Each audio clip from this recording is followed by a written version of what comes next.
हमारी कोशिश है कि हम अपने मुल्क को आजाद करें। सबसे पहले मुल्क के फैसले पाकिस्तान में हो। हम अपने मुल्क को अपने पैर पे खड़ा करें। हमें कभी किसी और मुल्क के सामने हाथ ना फैलाने पड़े कि जब एक कौम किसी और मुल्क के सामने हाथ फैलाती है उसकी इज्जत नहीं होती। हरे पासपोर्ट की इज्जत नहीं होगी जब तक हम अपने पैर पे ना खड़ा हो। और मैंने एक पूरा प्रोग्राम बनाया है, क्योंकि जिधर इन्होंने मुल्क पहुंचा दिया, जिस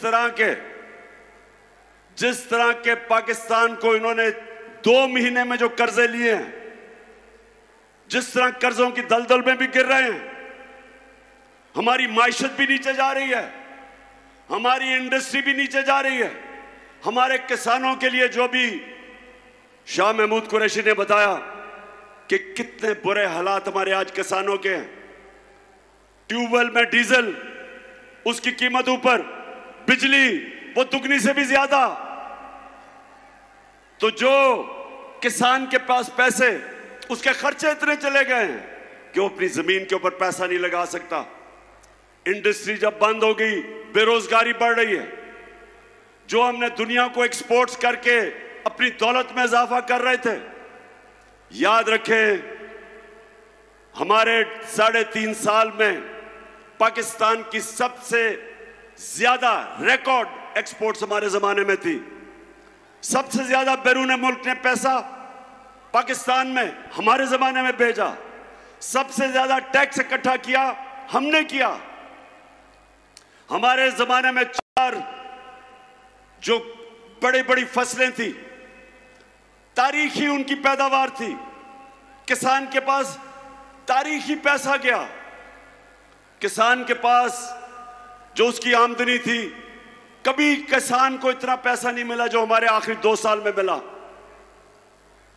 और उसके अलावा हम हेल्थ कार्ड लेके आए कि इसके IMF के प्रोग्राम में होते हुए हमने अपने फैसला किया कि हर खानदान को 10 लाख रुपए की हेल्थ इंश्योरेंस किसी भी अस्पताल में जाके अपना इलाज करवा सकते थे। और ये एहसास प्रोग्राम, हेल्थ कार्ड, फिर कामयाब पाकिस्तान में सूद के बगैर कर्जे, निचले तबकों को हमने पूरा प्रोग्राम था कि घर बनाने के लिए सूद के बगैर कर्जे। और ये तब जबकि हम भी IMF के प्रोग्राम में थे। तो मैं आज ये कहना चाहता हूं कि वो जो मुल्क ऊपर जा रहा था, एक साजिश के तहत उन्होंने हमारी गवर्नमेंट गिराई।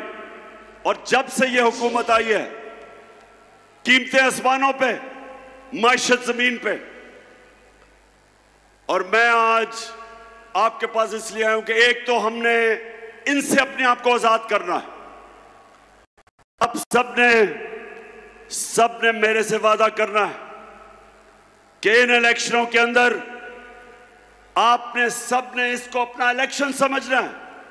अपने बच्चों के, अपने आने वाली नस्लों के लिए आपने इन सबको शिकस्त देनी है। मुल्तान, आप तैयार हो? अच्छा मुल्तान, मैं जरा आज आप सबको तफसील में तो बताना चाहता था कि सारा दिन मैंने आज अदालत में गुजारा है, लेकिन क्योंकि अभी केस चल रहा है इसलिए उस केस पे तो मैं बात नहीं करूंगा। लेकिन मैं अपने सारे पाकिस्तानियों को आज बताना चाहता हूं कि ये मेरा नजरिया है, ये मेरा ईमान है कि जब तक इस मुल्क में कानून की बालादस्ती यानी कि इंसाफ नहीं होगा, ये मुल्क तरक्की नहीं कर सकता। जब तक इस मुल्क में हमारी अदालतें आजाद और मजबूत नहीं होंगी, जब तक वो इंसाफ नहीं देंगी, पाकिस्तान छोड़े कोई मुल्क तरक्की नहीं कर सकता। सारी दुनिया में अपनी उम्र में फिरा हूं, सारी दुनिया तकरीबन देख ली मैंने।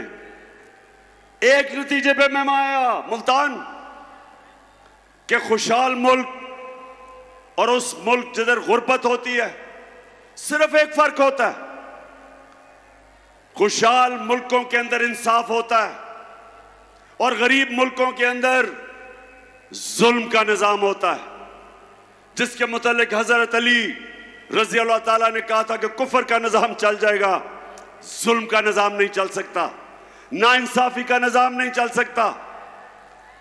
हमारा सबसे बड़ा मसला कि ताकतवर के लिए एक कानून, कमजोर के लिए दूसरा।